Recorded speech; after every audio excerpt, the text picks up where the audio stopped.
You're in tune to Chicago's most popular college music radio station.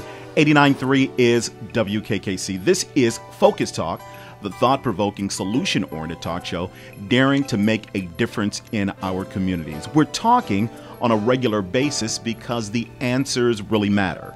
What are we talking about? Well, we're talking about politics, religion, personal development, education, history, music, and then from time to time, we are spotlighting positive people who are doing positive things right here in the Inglewood community, throughout the Chicagoland area, as well as the entire United States. I'm your host, Dennis Snipe. Joining me in the studio today is Dr. Carolyn Anderson. Dr. Anderson, how are you? I am doing amazing. I'm in the awesome Windy City. Yes, you are. Yes, you are. Thank you so very much for being here and being a part of today's show. So tell me a little bit about who you are and what you do. Absolutely. So I am the new host for the Dr. Carolyn Show. I am a TV personality, so I have made several appearances on Steve Harvey's show when he was here, as well as Fox, and I'm an expert life coach. So I deal with issues such as you're talking about today, right? Relationships, finance, and I touch into a little bit of political arena when it comes to justice, especially justice for the underprivileged, those who don't have access to certain care. So yeah, that's me in a nutshell. I love life. I like to live life fully every day, and I'm a transformer. So I focus a lot on the mind and the brain and helping people to shift their mindsets.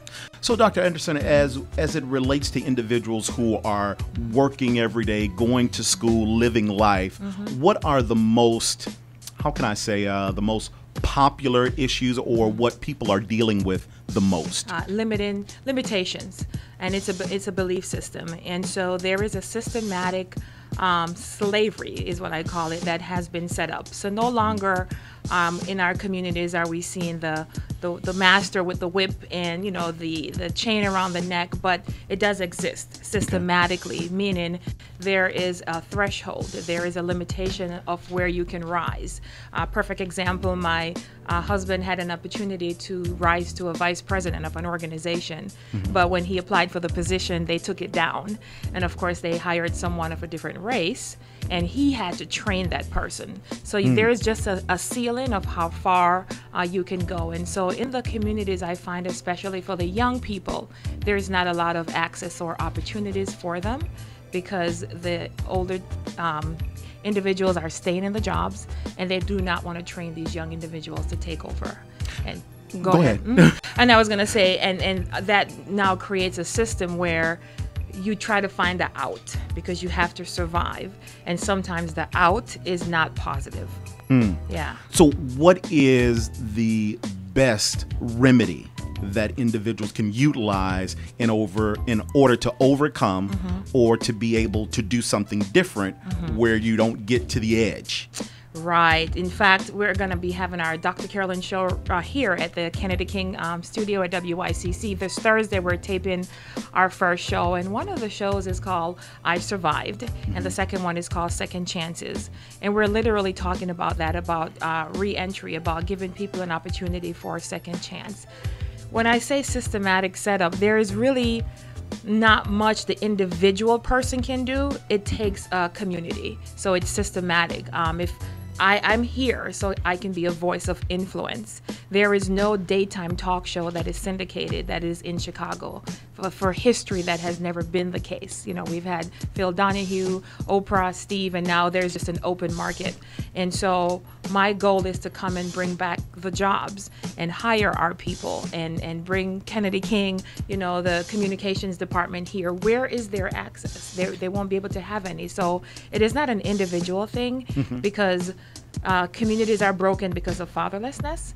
And so having they're in the prisons and that they're not at the homes. And so there's a systematic breakdown, and everything starts at home. And so if a person has an opportunity, if they know they have a job that they can go to, and they're not afraid that tomorrow I may lose my job, but something's stable, then that's where the transformation begins to take place in the mind. Okay. Yeah. Dr. Anderson, let's shift gears just for a moment. Sure. So from day one, have you always been an advocate for individuals wanting to help, wanting to change, wanting to be able to give individuals an opportunity to do something different? Yes, I have been like that my entire life. I joined the military at age 18. Oh, wow. So after I left high school, I started college for half a semester. In fact, I ended up at University of Wisconsin in Milwaukee and could not afford it. But I knew I had to make a difference. And so I joined the military to be all I can be, and served my time in my country. And when I came out of the military, I was homeless. I had nowhere to stay, which is a lot of vets, nowhere to stay. And I made a decision that if I got an opportunity to be able to be something, that I will always reach back and pull those along with me. It's always been my endeavor. When I was in high school, I made the cheerleading. No matter what I put my mind to, I made it.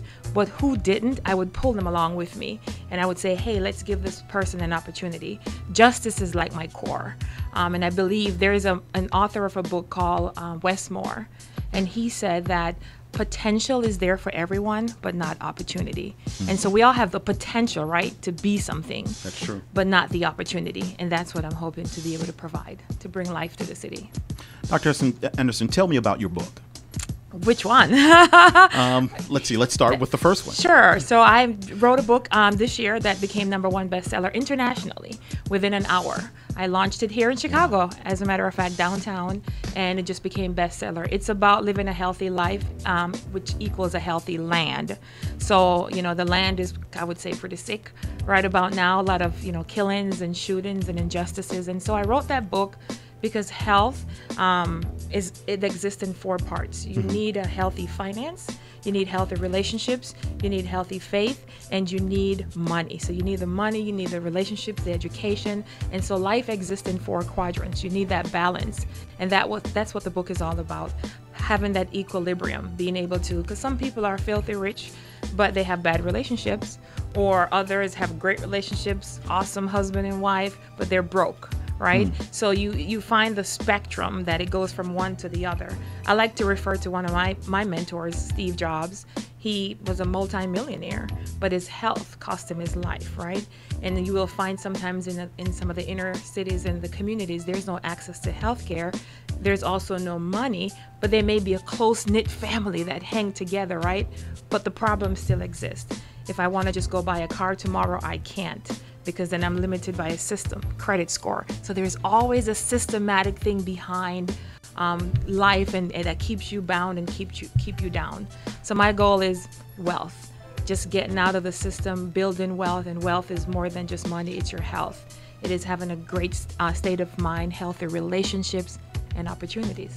Now, is the balance as easy to obtain as we think that it is, or it really takes hard work? It's intentional. Okay. It's very hard work. I just happen to be that kind of, I think the military really helped me with that perseverance, but it is very hard work. It takes a long time to get to that point. But once you find and start finding that it's working for you, then it's easy to continue with it. But it's not an easy factor, because some people don't really know what the balance is. They don't even know what it is that they need in life. Some people just think, I need more money. Well, you get the money, but now what? A lot of people who win the lottery, they become broke in a year, because you have to know how to maintain that. Or all of a sudden you have extra cousins, right? Remember me? So, no, it's not easy, but it does have a starting point. And the first step is to realize that I want to live life fully every day. When you realize that I want to live intentionally and I want to be able to make the most of the life that I have, because we only have one, that's the first step. Making a decision. Now, despite the maybe pitfalls and the difficulties, now how do we create that balance and kind of work all of those things in? Because you're going to have difficulties in your life. You're going to have hard times and situations, but the balance in being able to overcome that and then living successfully, living prosperously. Absolutely. Is it that difficult? It is difficult. The first step, though, the first thing to start doing is what I teach in my coaching practice. You get a piece of sheet of paper, draw a circle on there, and the circle represents 24 hours. It's like a clock, right? And for 7 days, you write down what you did the 24 hours before that. When you look at it, you will see time wasters. You will see that there are time where I cannot account for. You may have 8 hours of work, 8 hours of sleep. That's 8 and 8, 16. There's another 8 hours. What happened? You know, was it social media? Did I just breeze through it? If you can't account for every minute, every second of the day, then you're wasting time. So the first thing is to recognize, what am I using my time to do? Because time cannot be managed. The sun rises when it wants to, and it goes down when it wants to. We can't manage it. We can just use it effectively. So one of the huge things is time wasters, because the time is all you have to be creative and to think, and to be able to put things into action. But if you spend 7 hours and you have no idea what you did, you're just watching TV, who they are filthy rich, you know, I DVR them so I can watch it later. But yeah, just the time awareness is number one. It is the most valuable asset in life, more than money. It's time. Right. Yeah, because time is money. That it is. Yes. That it is. Yes. Now, Dr. Anderson, when can we expect to see your show? Well, you can expect to see my show the first week in December. Okay. So we're doing the recording this week, and then next week is Thanksgiving. So, you know, all the editing and all that cool stuff. So it comes out the first week in December, along with another book that I wrote called The 10 Laws of Leadership. Leadership is very tainted right now. And so I talk about the laws of how to lead and how to lead well. And then it's my hope to do something completely different that has never happened before. Most TV shows start in September. It's always, you know, the new season and all that kind of cool stuff. But I want to start mine in January.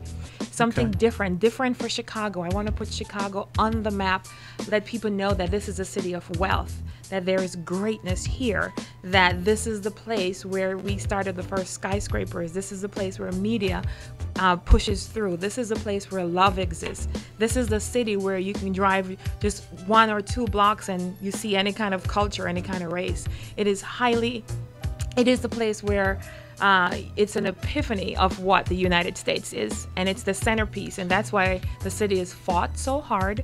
It is not broke. I refuse to believe that, and I do not consider this city to be Chirac. It is not a combination of what's going on in Iraq.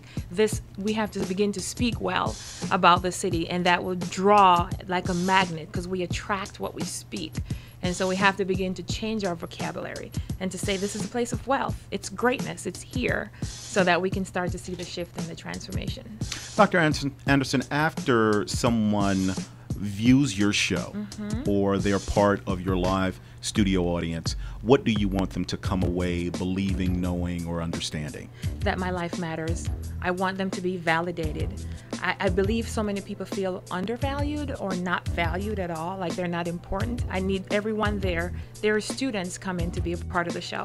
I want them to know that you made the show a difference. I want the janitor to know you made the show a difference. Those that clean the bathroom. I want the greeters. I want the parking attendant. And I want the viewers and the guests to know that we're all equal. That even though you were the guest on the show, you're now no greater than the person that said welcome. You're no greater than the one that wiped off the seats. We all had to work together to make this happen. I can't be a great host if I have nobody to talk to. So I want everyone to feel valuable. And I chose this place not because it was the greatest area. I chose it because it wasn't. Because I want people to see that I'm real, I'm authentic, I'm coming into the city. I could have chosen NBC Studios downtown. It's empty. Steve Harvey's no longer there. But I chose this even knowing all the things that were happening. And they have happened. Right. And I'm still here. And I still did the show here. I still put the money back into this organization and into the lives of the people, because I believe that one life can change another life, and we can transform every single person's life. So when they see me on television, they'll say, that's the real deal. I'm a beauty queen. You know, I'm Mrs. Black America. But I could have chosen anywhere, but I chose Chicago. All right. That is awesome. Now, you're not from Chicago. I'm not. Okay. Milwaukee? Correct. Okay. Wisconsin. So yeah, relocating here. My firm is, my coaching consulting firm was in Atlanta and Orlando. And so I'm leaving the hot to come to the cold. And so there must be something great here. Yes. Because I'm doing that here. And I love it. I love every bit of it. I love the downtown. I love out here. I'm learning that there's different communities. Yes. In Chicago, and people will ask me, were you on the South? I'm like, I don't know. I just took Uber. So I love it. I love it. It's a city of wealth. Have you had a chance to go around the city to see different things? I did. Yet? I did. So I did a tour. Okay. I wanted to see the different areas, the corners to the corners. So I did from Midway Airport, is that what it's called? Midway, right. Yeah, and I went all the way to the tip, and I did the expressways, which I'll never drive on. No? No, because it's bumper to bumper. It's an experience. It's an experience. So I did in downtown. So I'm always downtown and just come back around in Hyde Park. And I also did the boat tours because I wanted to understand the economical side and how things were structured, right, and the history. I like to learn history because it tells you your future. You don't live in your history, but the history tells you your future. And there's a lot of people that has put wealth in here. Yeah. You know, the city was burnt down. And look at us today, right? We come back. So we are strong, and we're going to come back. We're going to bounce back from this economic crisis, and we're going to create jobs. We have to. We cannot rely on a system to do that. We, the people, have to do it. Indeed. That means become an entrepreneur. Own something. Okay. Absolutely. Now, are there any favorite parts of the city that you've seen thus far that you really enjoy? I like the lakefront. I like Navy Pier because I'm military. Okay. So anything that has to do with a ship, you know, that represents being a soldier or a warrior, I like that. So I like the Navy Pier area because that was truly a pier. Mm-hmm. That's where the ships came in, and now it's a tourism, right? That's right. But I like that area because I like water. I love water. I was born in the island of Jamaica. Okay. So water, Caribbean Sea, you know, no problem country. Okay. So anything with water, I like that. Sounds good. Yeah. Dr. Anderson, I really enjoyed having you here, and I look forward to you coming back and sharing more information about who you are, what you do, and then the incredible work that you are leading not only here in Chicago, but all over the land with your books and speaking and all of the work that you do. So I thank you very much for coming, and please know that the door here at Focus Talk is always open. You don't have to knock, just come on through. I love it. Thank you for having me. Thank you for being here. Awesome. You're in tune to Chicago's most popular college music radio station, 89.3 WKKC. You're watching Focus Talk TV with your host, Dennis Snipe. All right. Pretty good. 1722. Awesome sauce. Right. Love it. Great. Now, you know what? I did not ask.